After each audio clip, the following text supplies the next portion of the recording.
Well, hello, hello, hello. This is Bishop Bernard Waters, Wendy Me, and Brother Charlie West. We back out here again on Sunday. What this is, the 26th of April, 2020. Sitting on the lake. The wind is blowing wonderful. The water is beautiful. The boats are out in the water. It's just a beautiful thing. This is uh, just reminds us why we say God is good. It's a lot bigger. Christopher Von Cocker, how you doing, my brother? We say God is good because we sit out here, we see this beautiful water, we see the people engaging in nature, we see the trees appreciating the wind that's blowing through it. Charlie and I are sitting here on the lake just chilling. Chris, we on the lake, boy. Yeah, but we pray all is well with you and yours, Chris. But we just sit here, we just chilling. But what we're gonna do, we're gonna chop it up today on Chris and give me some feedback while you're on, brother, please. Um, Acts 5, right? That was 5, Acts, I lost it. huh? Let On that 5, 27 to 30, Yeah, Acts 25. Acts 25. I put it- No, not 25 chapter, so 25th chapter. Oh, I put it in there wrong. No, you don't have a 25th chapter, Acts. Yeah. You have of Acts, the book of Acts? Oh, you do go up there. No, but it was supposed to be 5, Okay, I gotta put it. 27 to 32. Okay. Yeah, go there. 5, 27 to 32. Man, good morning, Pastor. How you doing, man? How the fam, Chris? All is well? Man, it's good that you, Chris, we got to hook up, man. We have become friends, man. We have to rekindle that, bro. We getting old, man. We ain't got no time to be playing these old, yeah, we don't have no time to be playing those old elementary games no more, man. And thank the Most High, man, when you all come down, bro. Hopefully, we could get together as couples and go out to eat or something. Yeah, Luke. Good morning. Good morning, Luke. Good morning. Brother Charlie, you ready? Go ahead, Brother Charlie. 25 to 32, Acts 5. Then someone came and said, "Look, the men you put in jail are standing in the temple court teaching the people." At that, the captain went with his officers and brought the apostles. They did not use force because they feared that the people would stone them. The apostles were brought in and made to appear before the Sadducees, Sadducees, is a Sanhedrin. to be questioned by the high priest. We gave you strict orders not to teach in his name, he said, yet you have filled Jerusalem with your teaching and are determined to make us guilty of this man's blood. Isn't that something? I'll cover up, bro. Peter and the other apostles replied, "We must obey God rather than human beings." After this, Chris, send me a number. Give her my number. Tell her to give me a shout, man, so I can say hello to her. Say I ain't here. I ain't talked to Cheryl since the week before she told me she ain't won't get married no more. You got your hands back on that good woman, boy. But anyway, on the scripture in Acts 5, it talks about the people, going out doing the things that they have been commanded to do. Like if you look at the end of, and I tell people this, these damnation people, if you look at the end of each gospel, the end of each gospel is something about go ye therefore, wait until you get the power from on high. You say, for those who are baptized and believe, they are saved, but those who believe it not, go to the highways and the byways and preach the good news. What's the good news? The gospel of what? The gospel of hate, the gospel of destruction, or the gospel of love, where, Christ said, all right, now how you doing? Where, the Christ said God is love, for if you know not love, you know not God. So sometimes I wonder who people be talking about, because they talk about the Christ that come out in the world that the world might not be destroyed, but that it might be saved. So I be trying to wonder sometimes, but it's funny how we hear John 3 and 16 all the time, but they don't connect 17 to it. See, God so loved the world, he sent his only begotten Son for those who believe in him should not perish, but have everlasting life. They leave it there. But they don't say, but he come not into the world that the world might be destroyed, but that it might be saved. So if you say that, then all that damnation stuff is wiped all the way out, Brother Charlie. So the deal is, bro, is that damnation, speaking and preaching, influence fear. Right. And when people have fear, they don't have control. When they don't have control, they don't have a destiny. Then their destiny, their fear, and their control is given to someone else. Right. And so when someone else controls your destiny, then you don't know where you're going. You're a puppet because they have to pull your strings. But the Bible said that I give you dominion and power over your own destiny.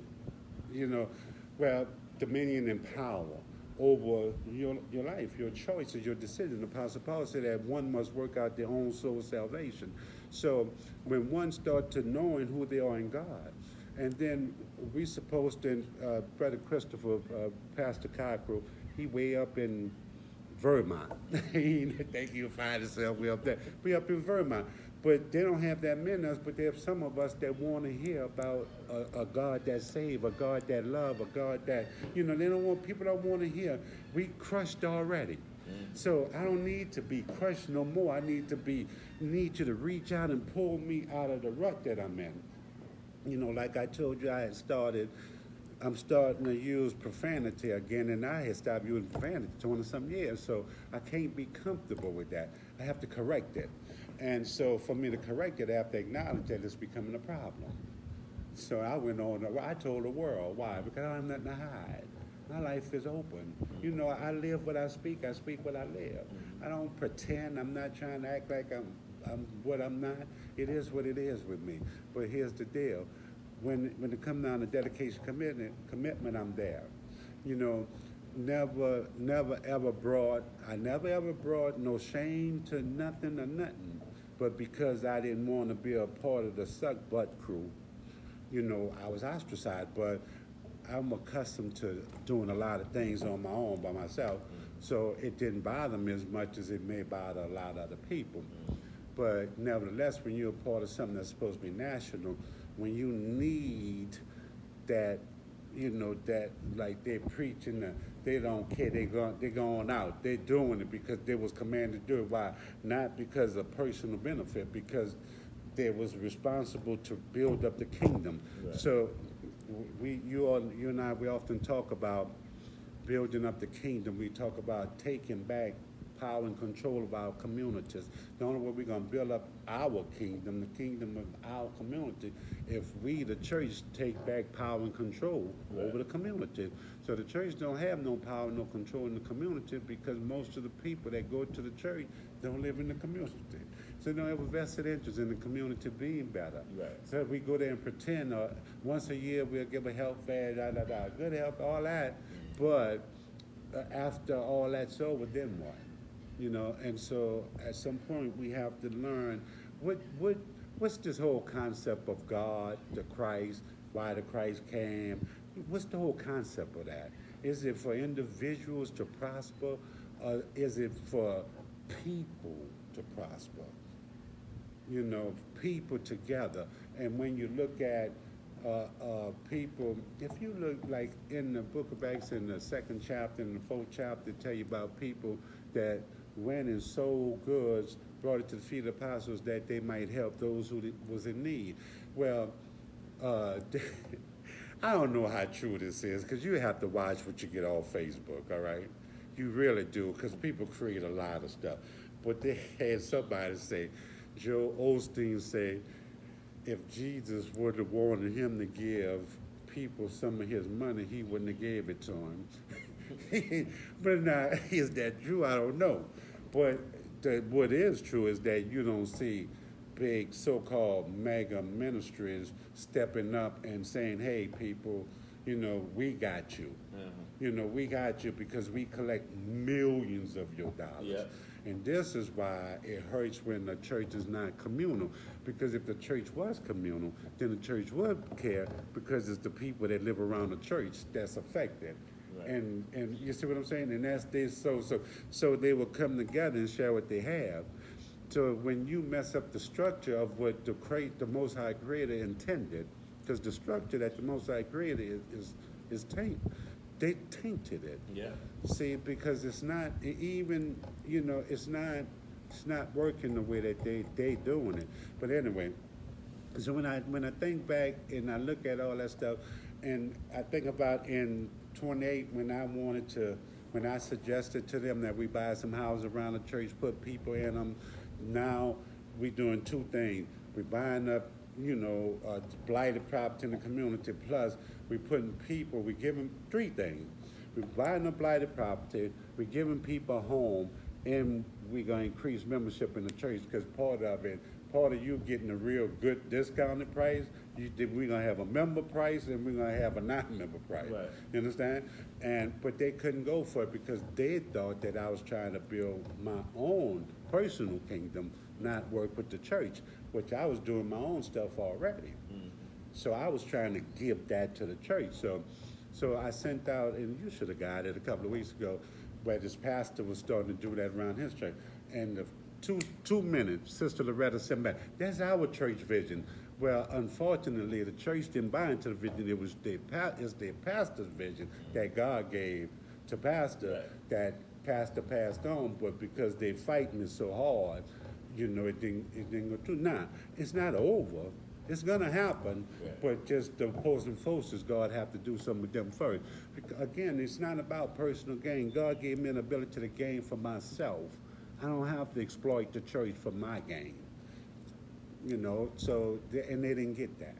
They really thought that's what I was trying to do. They talk about plant seed, but they really don't understand No. about plant seed. Because if you plant the seed, that harvest, the more seeds you plant, the bigger the harvest is gonna be. I was told by a brother, he said, man, you need to stop speaking the way you speak. He said, because you speak, you know, help and unity. He said, but you don't see it. Like our goal, when he was working on his house, nobody else ever showed up. You know, like, you know, but it's what I speak is what's supposed to be. Like we, as preachers, we can't speak what we see. We have to speak what's supposed to be. Now, if we see what's supposed to be, then we don't speak on it. But if we don't see it, then we're supposed to speak on it. So I'm not supposed to adjust my speech to fit what I see. I'm supposed to make what I see adjust itself to what's supposed to be. Right. But the thing is that don't always come with glory, don't always come with honor, and the daggone show don't come with praise. Because you're going to have people that's going to fight you. I say this all the time. I swear on my mama, my dad, and my sister, I thought when we came back from Katrina, it was about 12 of us. I'm like, okay, we're a small group. We could get on one accord and make some things happen. Dude, when you got, last week I talked about 3 people came and said that we have good spirit, and we got some real energy fighting us. And dude, that energy fought anything that you try to do for progression. Well, guess what? So now you didn't kill the desire for me to want to do that for you. So my thing is, if you're not in the game, you ain't getting nothing. Let me tell you, if I'm doing it by myself, I have children, grandchildren, they're getting it. Yeah. Your church want it, that's us do it together. Yeah. But you're not going to sit at your house. I'm going to do it, and you're going to get the benefit. Like, you want me to call you for permission. Really? You here? No. I'm not. If you was here, you'd have had a voice. That's how I roll. They don't like that. See, they want you to keep having the same meeting 3, 4 times. I don't do that. I don't do that. So they don't like that, but they want to control you.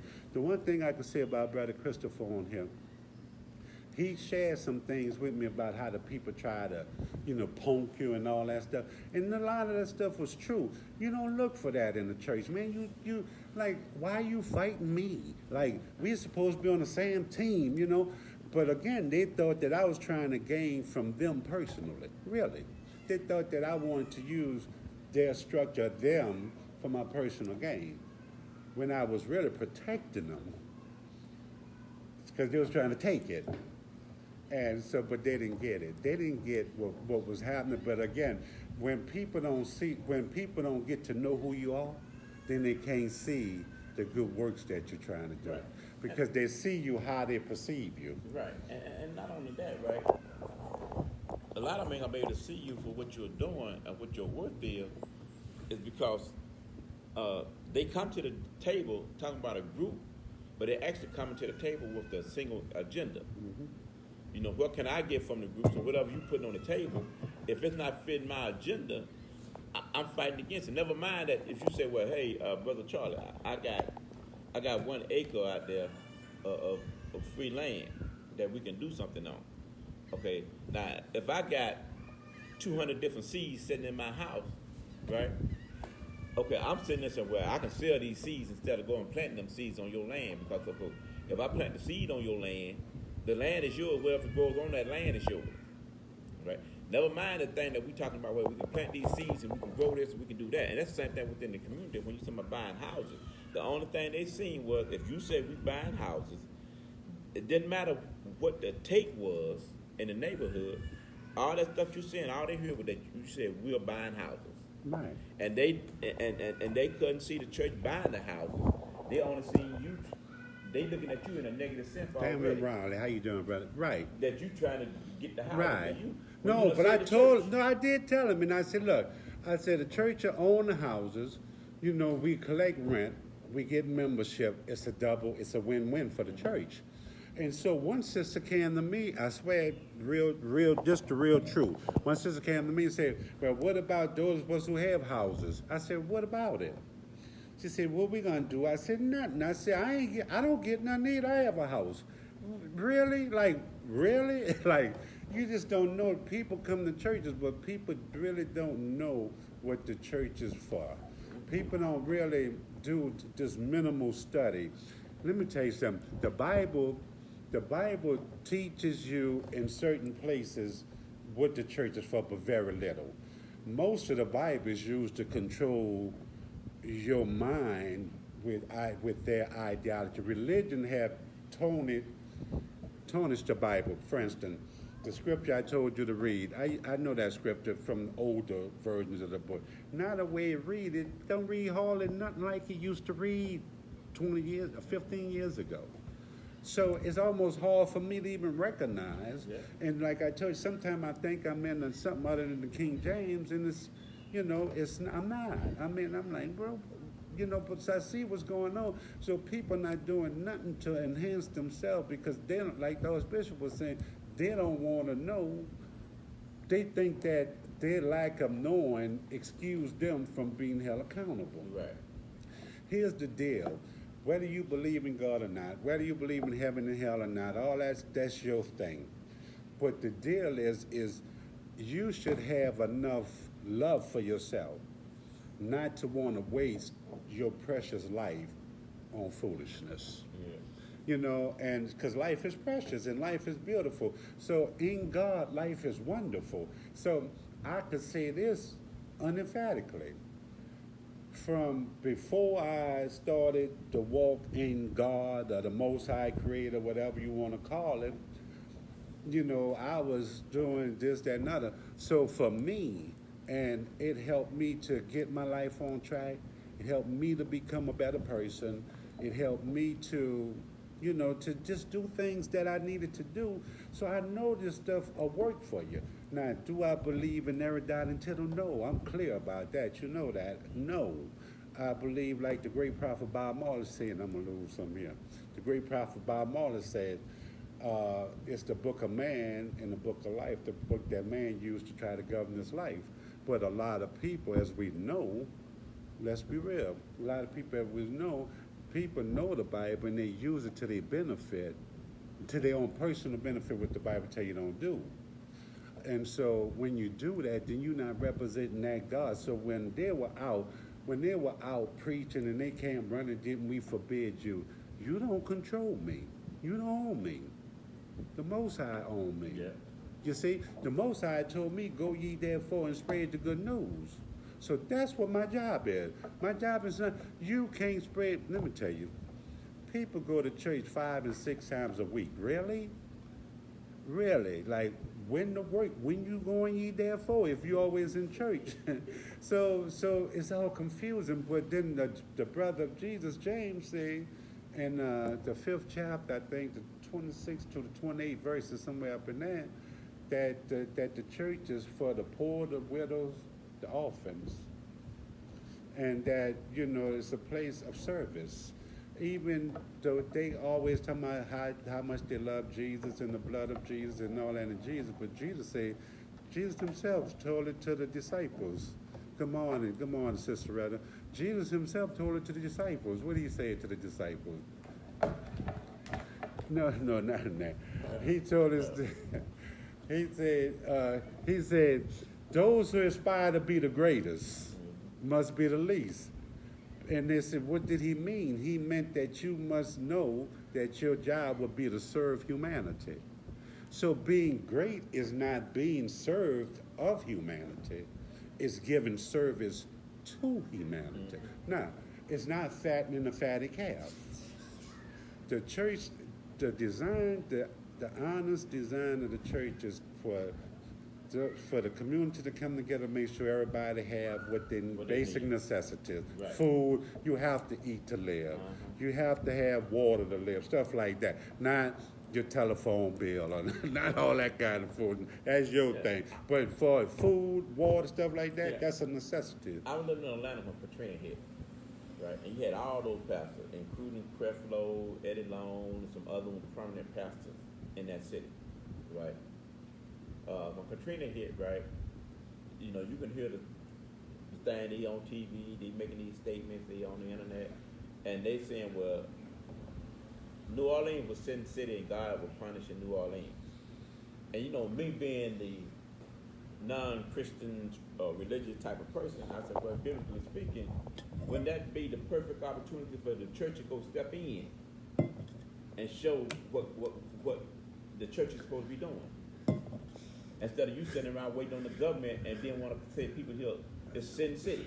It's easy to make claims that you can't validate. Right. See, it's easy to say, Creflo, you raised people from the dead. But go speak Corona out of the hospitals in Georgia. See, but that's measurable. Yeah. See, that other stuff, you can't measure it. Where's Benny Hinn at? That Benny Hinn kind of came clean. He'd say he was a scammer. Yeah. Yeah, he kind of repented for being a scammer. So he's not in all that no more. Okay. But, but people still put him in there because he did it. But he did come clean and say it was a scam. But, but see, when it's measurable, then they're not nowhere to be seen. But see, you'll hear a lot of talk about this, like I even challenged those of the little thing I around. Y'all see y'all turn wine and bread into Jesus, but you're scared to speak to a man-made virus. Are we really, the people that God called us to be? Are we really being, thank you, Christopher, are we really the people that God expects us to be? Are we really doing what God expects of us? See, me, like when we leave here, we go into my 37 acres. Ooh, I'm bragging to have 37 acres. Well, one thing about that 37, I can't put in my pocket and take it with me. It's a fixed product in a fixed place. A church building is a fixed product in a fixed place, with the intention where the church, the building that the church visit, it's a place intended to do what God intends for man to do, to look after, for man to look after man, for woman to look after woman, for people to look after people. But then we're supposed to, after that, then we say, okay, now we go and scour the community and see who don't know that God said you have a free ticket back home. Who don't know that they're loading up the bus to go back to God? You could give up all the things that they made you think. Think like the prodigal son. I remember this brother on here, Christopher, he preached a sermon that I still remember about the grass look greener on the other side. But when you get about 4 feet away, then you see it's the same grass. And I because and I remember it so because you know, because he was talking about the fence, and the birds sit on the fence and they poo. So that's why the grass looks so green there. The grass is being fertilized daily by the birds and stuff. So, but it stuck with me, and because again, I was going through a big transition at that time. So when we get who we are, and when we get that, where it's not where you are that makes the difference, it's who you are that makes the difference. You see, and I'm gonna show you, and we're gonna go to John 21. We're gonna go to John 21, and it's interesting because he have two things in there. He have 1 to 14 where they say is that the disciples went out to fish. Hey, my sister Queen, how you doing, sister? Blessings, blessings. Where he says, Sister Retta, what's up? But he says where they went out fishing, and it said that they fished all night, but they came back with nothing. And he told them, if you throw the net on the right side, you'll catch many fish. So are he being literal? Is he being literal or is he being figurative there? In other words, literal meaning throw the net and you're going to catch real fish. Or were they fishing for people? Because remember, he told the disciples, I'm going to make you fishers of men. You understand? Hey, brother. So was he talking about being a fisher of men? Hey, Tiffany, how you doing, dog? Was he talking about being a fisher of men, or was he talking about being a fisher, actual fish? But never, whatever it was, when they followed the command, because the spoken word was fulfilled. So that's the power of the spoken word. So when you begin to realize who you are in the Most High Creator, then you'll realize your words have power. And that you'll realize why the Bible say life and death is in the power of the tongue. Right. That's why I say the tongue is the smallest but the most evil muscle in the body, because things that come out that mouth sometimes it's not pleasing to God. Yeah. But when you learn better, you do better. So when you start, you start going through the process of learning, and listen, change is painful sometimes. And so, now this is the people that's being ready and being prepared. Now notice, this is after three years and something, because if you would have read it, but it's too long, it says that they didn't know who he was. So he was in disguise. Well, he didn't start being disguised till after the resurrection. Mm-hmm. So this obviously tells me in itself that this is after the resurrection. Right. Because they didn't know who he was. But then after he said certain things, then they recognized who he was. Well, actually, when they went with the fish in the bread, So they recognized who he was. But the thing is this, they heard the voice, they adhered to it, and the reward was actualized. What was the reward? Yeah. Either they caught people or they caught fish to feed people. Because remember, the way that they made their living, now the way they ate. And remember, the Bible says if a person don't work, they don't eat. They say a man, but we know women working. Say a man don't work, don't eat. So you have to be high important, it says, these fish. Either way. But even if you caught the people, most of them probably was going to need something to eat, because in those times, you didn't have people with money. In this time, they don't have money. A lot of them people, man, some places you go, man, the average income can be anywhere from $25 to $200 a month. Serious. Well, you can travel to other continents. Yeah. So people that have never been nowhere don't know the strain that some people are actually still praying to eat today. Yeah. Like here, you see abundance and a lot of waste. But you have people that actually, Lord, I'm praying that somebody throw the net on the right side of the boat, that we have something to eat. And look, in this pandemic, people, man, look at the lines of people. The people, people that look down their nose at people, now they're all in the same line, trying to get something to eat. Yeah. But soon as it's over, they're going to go back to looking down their nose, because that's the nature of a lot of people. But the thing is that I learned after Katrina, well, even before Katrina, but even most after Katrina, don't put no value on all that stuff. Stuff is just stuff. Lost everything, Katrina. So I had to start all over. The stuff that I could have saved, I was frustrated. I didn't want it. But I learned a valuable lesson. One, I learned that I couldn't cry, "Woe is me," because the whole city went through it. You know, a portion of the state suffered. So it was a lot of us that suffered through that. Secondly, is that complaining and crying wasn't going to fix the situation. My thing is, now what can I learn from this so next time I could do it better, Right. that I could look more godly, that I could be more pleased in the sight of God. So then the thing is, feed my sheep. So how do I feed the sheep? Well, if I feed people, actually physically feed people, when I used to hang out in the Waffle House before the pandemic, but also feed people spiritually. A lot of people call on you. See, a lot of people want to go to big churches, but when it comes down to be a minister to, they can't go to the minister, so they want you. They want to come take. But see, all that staying up 3 o'clock in the morning stuff, now I don't do none of that no more. But if somebody call me and I ain't doing it, I'll talk to them. Why not? But anyway, so throw the net on the right side of the boat. And they used to say that there's so many fish that the fish was busted and the net was burst. They don't say that no more. And I was wondering, I said, wow, is this the same story? So I remember the whole story. So, but we get that if we listen to the voice of God, then if God tell you to do it, it's going to be successful.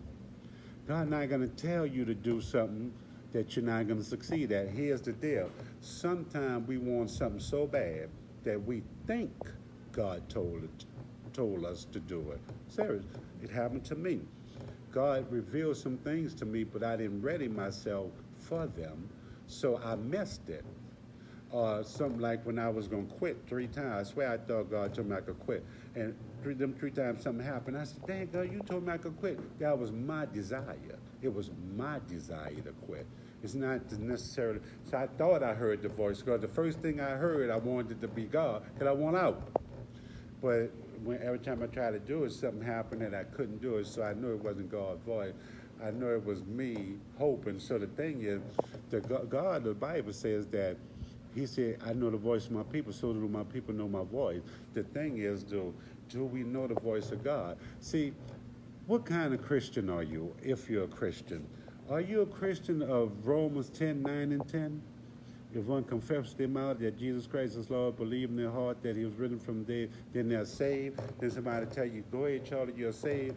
Or are you a Christian that'll go back to Matthew 7 and 21, where Jesus Himself said, not everyone that said, Lord, Lord, would enter to the kingdom of heaven. Some would say, I laid hands on the sick and made them well. I laid hands, I spoke, I cast demons out. And He said, I'm going to say to you, get away from me, you sinner, for I know you're not. You see, you did a few things because God could use you, but your heart never was godly. So because the power was already there, you didn't try to activate it. Exactly. But it probably was coming from a place of ego or whatever. All that. But that's what we see today. We still see a Pharisaic church. We still see the Pharisees running the church today, to today. So He says, I'm going to say, get away from me. So you did a few little things, but your heart, you have to have the heart of God to serve the people of God. But some people serve people just to be recognized. Yeah. See, it's a difference. It's what you're doing, is why you're doing what you're doing. You see? So anyway, then he go on, he said, okay. So then he tells Peter from 15 to 19, he said, Peter, do you love me? Peter said, yes, Lord, I love you. He said, feed my lamb. He said, Peter, the second time, do you love me? He said, yes, Lord, you know I love you. He said, feed my sheep. And the third time he asked him, well, Peter got mad because he like, you know, I could imagine Peter say, well, I have shown to be the most serious one, the one who stepped out on faith more than anybody, the one who they say stepped out the boat and walked on water, you know, the one who who cut off the ear of the soldier. You see, he been that one, but still you challenging me. After all these things I've done to show you, you challenging me to see that I comprehend what your intention for us in our going on doing ministry, right? So now, after the third time he get it, he said, feed my flock. Take care of the people, man. This is the command that was given. Who you think the flock was? Who you think the sheep was? He wasn't talking about goats and lambs. He was talking about the people. He referred to the people as his sheep. Now, a sheep needs a shepherd because a sheep is not that intelligent of an animal. And a sheep would put themselves in harm's way because they don't think that well. And so that's what it was saying. But you can mature, and sometimes you'll see them walking but here, they're small enough to know. And I'm telling you, if you ever go to Israel, you go to Israel, the sheep and the shepherds, if they see 2 or 3 shepherds come in a space where they bring their animal, when one say I'm leaving, when they project their voice, his lambs is coming with him. Serious. His lambs is coming with him. Yeah, I seen it in Africa too. Uh-huh. Yeah, they coming. They coming. You understand? Because they know the voice. The sheep know their voice, and he get accustomed to how they sound. Uh-huh. And it's in the Bible said that God said that I know the voice. My sheep know my voice, so do I know the voice of my sheep. So if we are the sheep of God, so if God told Peter, if Peter was the example that God used to start the New Testament church with, and God told Peter to feed the sheep, then what those of us who are supposed to be following what God have projected in them to do, Yeah. what are we to do? Same. Feed the sheep. Feed the sheep. Well, how you feed the sheep? Not just with words. Only a fool would tell a hungry man that I'm gonna pray for you. Only a fool, because you praying for them was number one in their mind. Their stomach hurt. Yeah. Give them a sandwich, then you can pray all you want to. Yeah. They might out pray you then. Now that has been one of the things I look at these people they do, especially when I was in Monroe. Mm-hmm. Right? They go out there, they feeding the homeless. Okay. But they're gonna give you service. You gotta sit there. Now, if you're gonna eat, you gotta sit to their service. Right. Right? And then if you come in late, you got to wait till everybody sat to the service. Well, if you're talking about there to feed somebody, and they got upset at me because I was a little further down. I had friends that would just bring their grills up, right? We bring the food, we just start cooking. Some people would sit there and talk to us all day. But here's the deal.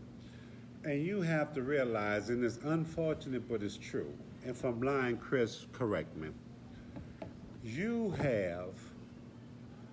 Most churches have become personalized businesses. Right. And meaning that we have to try to get something out of us doing a deed.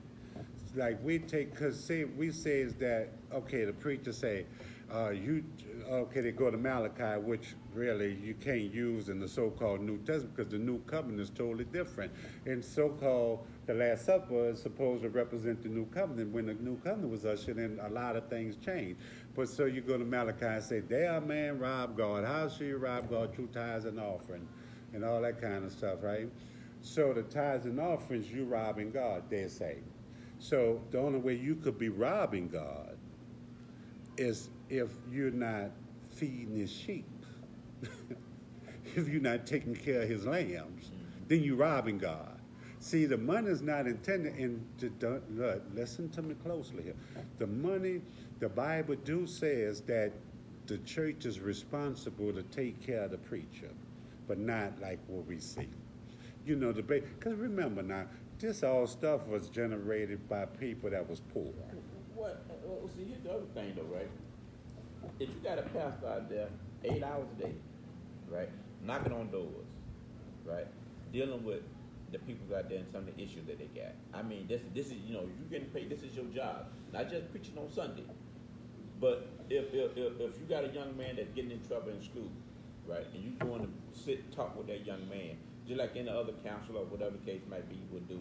If you're doing those types of things out there, right, and you represent that church, and this is what the church talking about they're doing, right, you should get paid from the church. Of course, but you're supposed to. See, the way the church was initially structured, if you go back when God gave the Levitical priesthood the authority and the rights to be those who carry on the tradition of worship and learning, but they had a clause in there. See, the clause was that you don't work. Your work is getting yourself to be better, that you might be there for the needs of the people. See, there was a reciprocal relationship. There was an expectation. It wasn't you go to school, I have to make an appointment with you for 3 months down the line. It was, see, all that, none of this is the real structure of how God intended, the Most High Creator intended this thing to go. This is why I think, you look in the book of Acts where they appointed the first deacons of the church. Well, why did they appoint the deacons?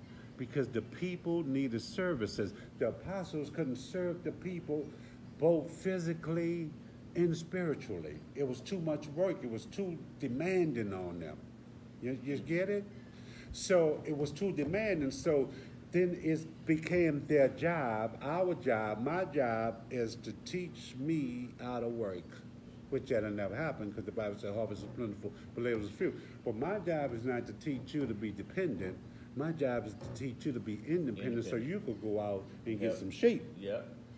Because if you depend on me, you can't go get sheep because you can't do nothing without my permission. And it just don't make sense. Well, and I know my cousin wouldn't speak at her sister-in-law funeral because she didn't ask pastor. Right. That's crazy. There's one thing that I've noticed, right? If people I heard people get upset at me about it, right? And I said, well, because my thing about it was, if you want to know somebody really trying to be what they claim to be, especially when they talking about the Bible and stuff, and I said, do I got my issue with the Bible? But if that thing tell you to esteem other higher than thyself, and you're not doing that, you're in the wrong position. Yeah, but even if not that, if not esteem others higher than ourselves, it tell you that, that we are one. We have to be evenly yoked. It says that we all have sinned and fall short of the glory of God. It tell you that what's the biggest commandment, and then it go on to say, love thy neighbor as thyself. You remember last week it came up? So to love thy neighbor as thyself, just give people the same that you give to yourself. Man, if we do that, we could live in so much peace. But it's not us, the people, that's not living peaceful. It's those in the government that's not living peaceful because peace don't bring in money. Right. So we can't surround ourselves in all that's going on. This is why spirituality, this is why they try to separate spirituality and government when you can't separate spirituality and government because everything was developed out of spirituality. And this is why even in spirituality you have governance. So anyway, so when you say a separation between church and state, how are you going to separate church and state when the church and the state represent the people? It's the same thing.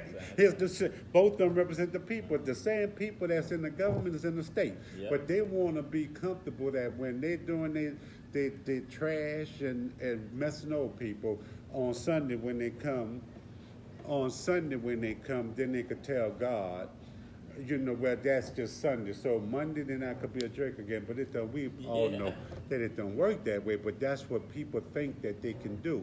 But God says that, remember, for I so love the world, not just a sect of people. And see, people miss that. They talk about Jesus. I say Yeshua Haru said that there's other sheep that's not of my fold. People spend so much time. I try to tell them. There's one guy on Facebook. I'm like, dude, you're a very intelligent brother. Why you use your intelligence to attack? Just teach. Don't attack. Just teach. Put the information out there. If you put it out there in a form of an attack, then you're automatically pushing the people that need it away from it. Because when they see it, I had to learn that too. I had to learn that. I could say this because it's a lesson that I had to learn. So I just made a suggestion and say, brother, you put good information out, but why have to be harsh all the time? Why have to be like an attack? Because I found out delivery is 90% of acceptance. And people don't get that. So those of us who are called to be deliverers of the good news are not delivering it in a good manner. They rolling the paper upside the head. Yeah, we're not delivering it in a good manner, so the news is not good to us. You can't beat people up and make people. Let me tell you, this is what Paul meant when he said, I plant a pile of water, but God give the increase. Meaning, it don't happen in this setting. Like people, if I'm out here, if I was speaking to a group of people, and I expect everybody to just get it right now and just come up and say, oh, like people say, I know a guy say he got delivered on the first day. It's you unlikely because the Bible say that you have to go through your infant stage, and the Bible talks about in Romans 8 talk about carnality, being a carnal mind, meaning holding on to that you know because that's you comfortable with, transitioning to something new like we had to do when we were in the army. Yeah. We had to transition into something new. We had to think like a soldier. Yeah. We couldn't think like Bobo on the corner. See, we had to leave the corner on the corner at that point. We had to think like a soldier because our life may have counted on that. Yeah. Well, that's the same way with this. We have to think of as free people. For those who the Son have set free, we read that last week. For those who the Son set free are what? Are free indeed. But if you don't know you've been set free, Right. then you're still walking in enslavement. Do you know here in Louisiana they had people still enslaved in 1960s? They had never knew about the emancipation. How that happened? They stay in them rural places. They got a place so rural Louisiana, and they don't come out them, and they are slaves. Then modern day slavery is sharecropping. Yeah. So you got all this stuff going on. So people act like people turn a blind eye to the truth. You understand? But the true truth is that if we was doing what we was commanded to do by the Most High Creator, some of the things that we talking about wouldn't be. Right. I'm talking about when I say we, it can't just be 10 or 20 of us. Just can't be 1,000 of us. Well, they say 1,000 can send 10,000 to flee, so it really technically can be, but that's, we have to be on the same page. We have to be on the same accord. Those of like-minded. But what we do, we let doctrine and dogma separate us. So here religiosity come in. Now, mind you, all modern day religions was founded off of one ideology. There are 4,300 modern day religions with 33,000 sects in them. This is accurate information. I looked the stuff up, so I know what I'm talking about. You have 4,300 religions. You have over 33,000 sects. And all that started from one ideology. Because everybody trying to inject themselves in instead of injecting the Creator in. That's where the different version comes in, a different trend. If you inject the Creator in, see a Buddhist could come up here and not feel threatened. You see, an atheist could come here and not feel threatened. Yeah. Now, my thing is I don't push what I believe on you, but I'm not going to stop believing what I believe. Right. Because you don't. That ain't going to happen. Because I know what worked for me. Right. So I tell people all the time, if it don't work for you, that's you. But it worked for me. Work for you. And it continued to work for me. You see, this is my life story that I'm talking. I'm not talking a textbook moment here. Right. I'm talking actual living, deliverance.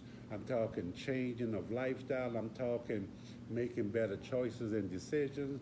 I'm talking, becoming a better person. Becoming a caring man. At one time, I ain't give a damn about how the whatever affected other people. And, that's on them. That's it. But you can't, man, we share this planet. We can't be like that.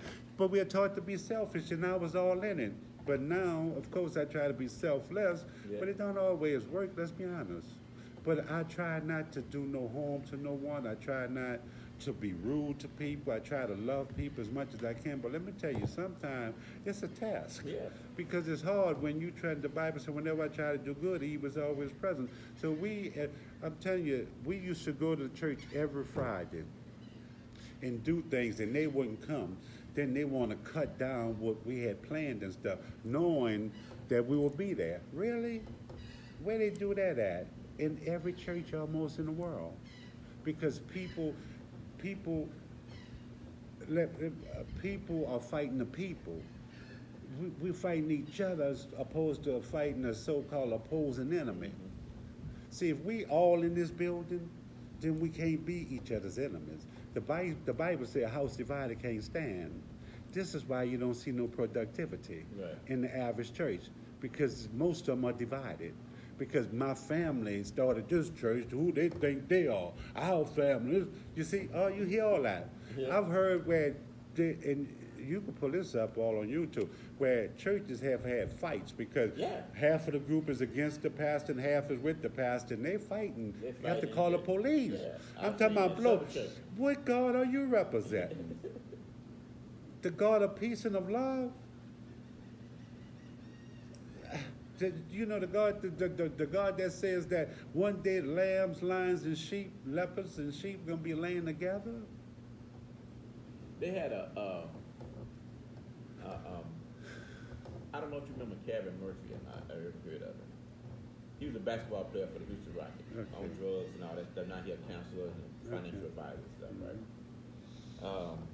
They had this dude on TV, Skip Bayless, always talking about had people, they should be friends, and so all the announcers put that, right? Kevin Murphy showed a picture of all the owners together, or several pictures. They laugh and they joke and they having fun.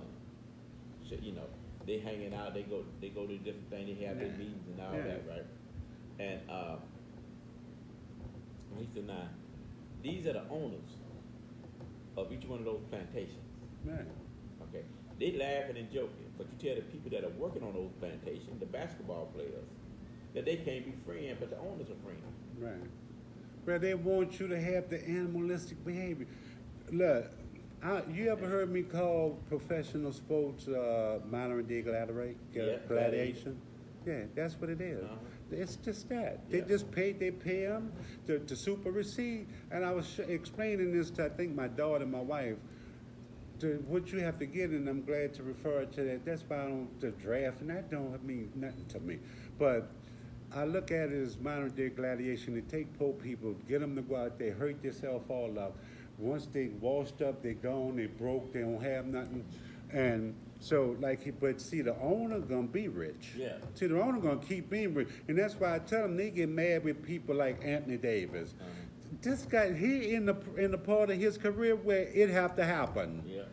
You see what I'm saying? He in his hottest time, and at some point he gonna start going to spiraling down, and he know that. So see, what people don't get is these people realize they have a life expectancy in this stuff, and if they don't take advantage of the life expectancy, case in point. Now, Tom Brady won 5 Super Bowls or something, 4 or 5. Five. Now, Drew Brees won 1. New England got rid of Tom Brady, but the Saints kept Drew Brees. You see what I'm saying? See, New England is looking for another 20 up and years. coming. Yeah. Now, the Saints held Teddy Bridgewater here for a whole year, but Drew Brees decided not to go, so they Teddy Bridgewater, because he could have had a job the year before. So, you didn't unfold a plan because you being loyal to the person more than to the organization.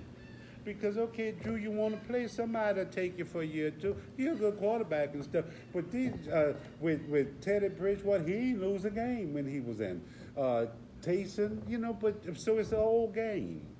And everybody getting all upset, and I'm like, man, get that upset about your life conditions being messed up. Yeah. Get that upset about when you walk outside your door, you sell them empty lots in your community. Mm-hmm. Get that upset about even when you work and you can't afford to live. Right. Get upset about that. You getting upset about billionaires and millionaires. And some of y'all not even thousandaires. Yeah. You understand? Some of y'all don't even have $1,000 put nowhere. Yeah. And you talking about billionaires and millionaires. And you upset like they did something against you. Of course, but because they have, let me tell you, the professional sports had found a way to beat the church out. The professional sports have more attendees on Sundays than the church. Yeah. Because the church fell asleep at the wheel, and when all these people became crooks, and those who not crooks didn't speak up. Yeah. They was like, the law gonna take care. No, if the law, if you don't say nothing, then how the law gonna act? How the law? You are the representative of the Lord. Yeah. That's what you was taught.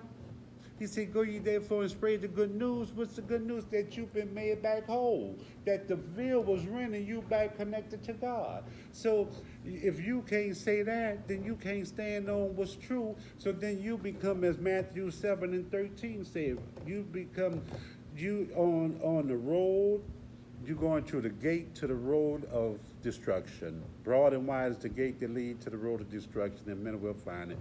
Narrow, straight is the road that leads to salvation. Only few find it, but only few. And let me tell you, Charlie, in the 20 years I've been doing this, I find that to be true. Yeah. I'm telling you, they have people like that know, like Pastor Cockrell, he used to, man, ever since I've been knowing you ain't want to be at that church. You know why I ain't want to be at the church? Not because I didn't love the church, because I ain't like some of the people. Because everything you do, they work against you.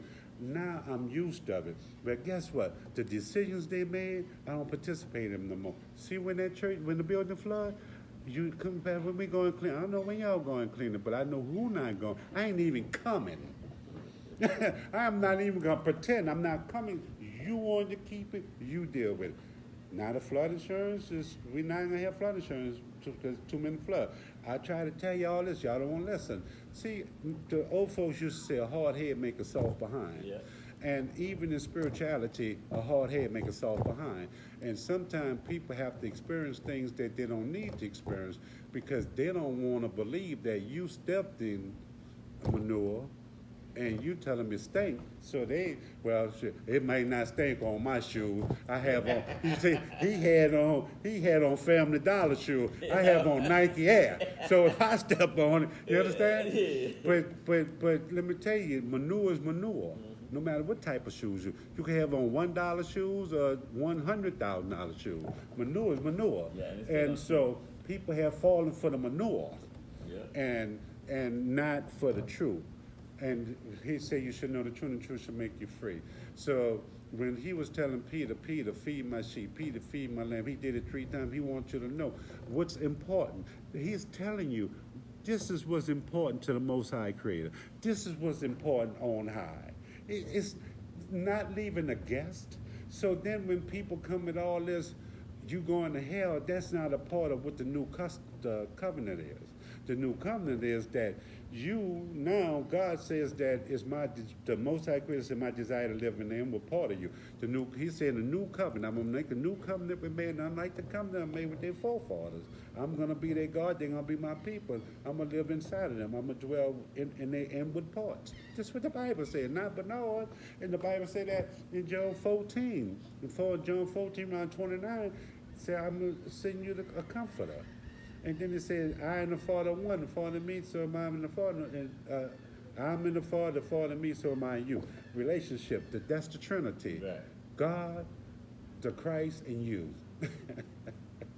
That's your Trinity. But people don't get that. So when you show up, you'll be talking about God fall fresh.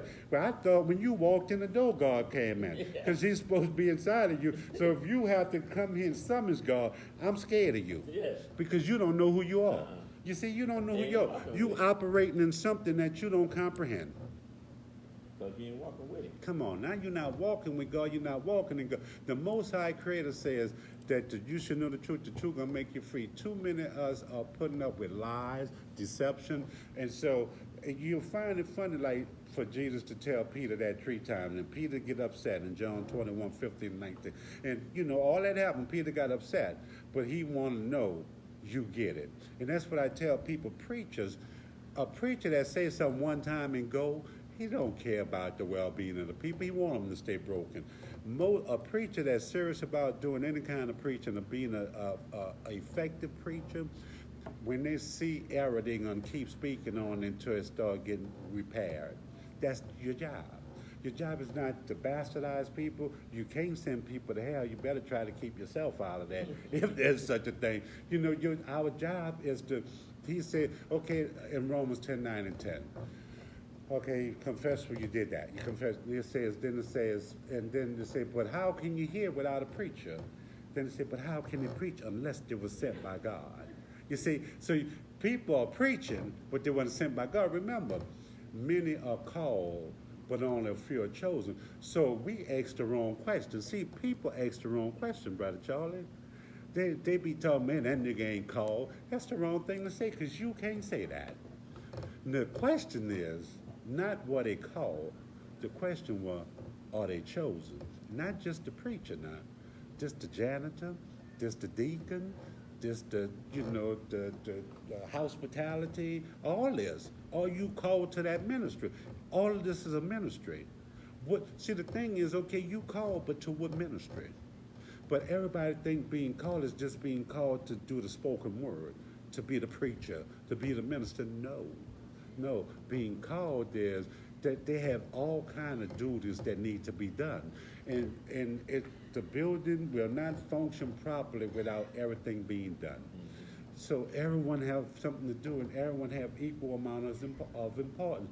Because the whole puzzle, if the puzzle is missing 6 pieces, it's not a complete puzzle.